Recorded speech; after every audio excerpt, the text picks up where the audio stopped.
Hello, this is Noreen Crone-Findlay from CroneFindlay.com. This video tutorial is going to be in response to a question that I've had. Well, I've been asked it a lot of times. First of all, we're just going to do the little identification thing here. There's my website, my URL. And if you go there, you'll find all kinds of wonderful designs and patterns and books and things.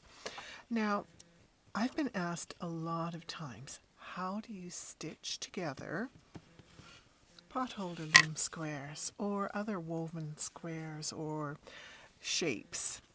And I'm going to show you a couple of different methods of different stitches that you can use to stitch your squares and woven shapes together. There are three main stitches that we use in joining motifs and woven squares. There's the baseball stitch, which has two sides to the V when you needle angles this direction, and then the next half of the stitch is in the other direction. The ladder stitch is goes vertical, horizontal, vertical, horizontal, vertical, horizontal. And then there is whip stitching, which is your needle always goes horizontal, but you can take your yarn up at a diagonal so that you always get the whip stitch going at an angle. Now, I'm using squares that were woven on the potholder loom using loops. If you're using squares that you wove with yarn, then you might have, if you've clipped your ends long enough, you might have enough yarn to use to stitch your squares together just from the yarn ends left over from the weaving.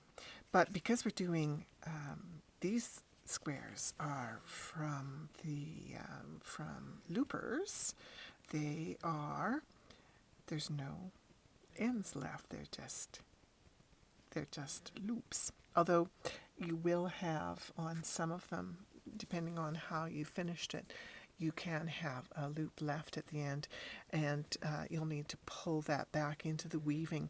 Normally, if I'm going to start stitching them together and I have the corner loop here, I will join my yarn to it and then pull that loop back in so it goes back into the weaving.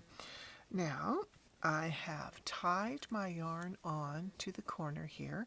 I will be weaving this yarn end in. So what I'm going to do is I will start by doing the baseball stitch first, which is my most favorite stitch. So that's the V stitch. And the V stitch or baseball stitch is great. It just vanishes. Now, you've got the gap between your two squares. And so what you're going to do is you're going to work from one side to the next. So you're going, here's the first half of our V stitch. I'm going to pull it up. Now I'm going to go under my yarn end, and I'm going to go in with my second half of the V stitch in the other direction. So I've made the V, and then I will keep on making that V stitch. Now this time I'm going to go over my yarn end, and this is how I'm going to be weaving in my yarn end. So I go to the right, now I go under the yarn end and to the left. And I'm pulling up pretty firmly, and that will give me a very closely locked in stitch. Now you can see that these the edge stitches are not going to be the same because this is a 2-2 woven square, and this one is a 3-3 sort of, what's that, checkerboard, not quite checkerboard. This is a houndstooth, and I forget what this one's called. 3-3. So we keep going with the V stitch. We go to one side of the V and in to the other side, always working from one side to the other and pulling up and closing that V-stitch. So I'm going to push those down in behind. Now you notice that when we're stitching together, we're only working through the top stitches, the top layer of stitches. On the back of the loop, you'll see that there will be a space between. Now, depending on what your project is, you may need to come and stitch that line up as well. If your project doesn't need to be, if no one's going to see the other side, then you can just leave the second side not stitched.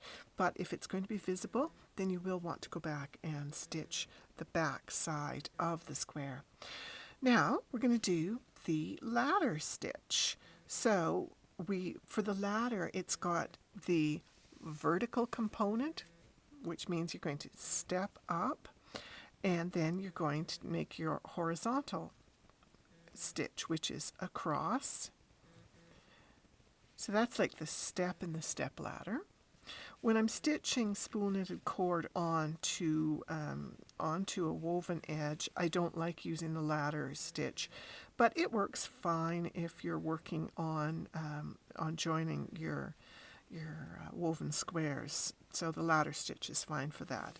So there we go again. Up one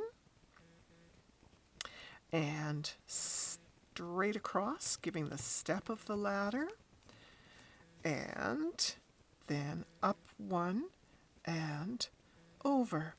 So you can see it goes very quickly when you're stitching your squares together. So we'll do one more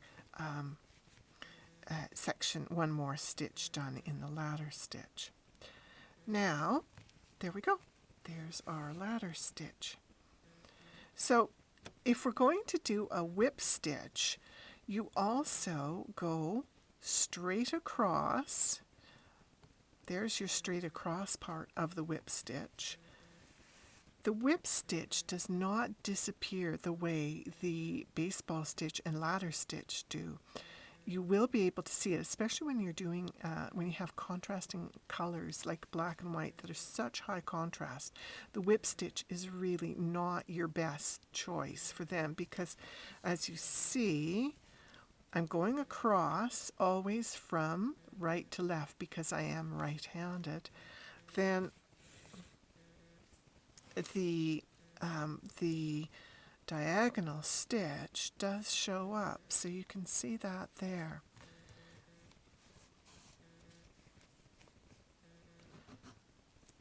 So the whip stitch, it's fine. If I was just working with one color, it would be okay. But it's not the first choice when you're working with two colors or more stitching together. As I said before, my most favorite stitch when I'm joining squares is definitely the V-stitch. So I'm just going to finish up with the V-stitch just to show you one more time that we go, the first half of the V goes in that direction. The second half of the V goes in the other direction. When you pull it up, that will vanish. So from left to right. And I'm pretty ambidextrous, so I do pass the needle back and forth. Not everybody is comfortable doing that, but so you don't really have to do that, but I do tend to work. I pass the needle back and forth to my hand, to either hand, and I'm going to pull those up. So you can see that the V stitch here has vanished, whereas the whip stitch hasn't vanished. The whip stitch there looks pretty messy, doesn't it? So whip stitch, when you've got multicolored weaving, not a good choice. I'm going to stitch over several times just to secure the corner. And if I was going to be stitching them together on the back side, I would just do my V-stitch up the back in the channel. If I was doing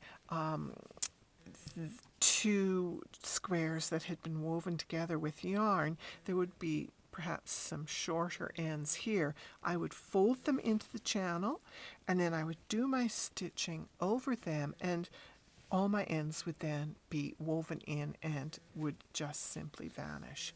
So that is how you sew your squares together. Pretty quick, pretty easy. Happy weaving, happy finishing techniques, and happy everything. Go gently. Talk to you again soon. Bye for now.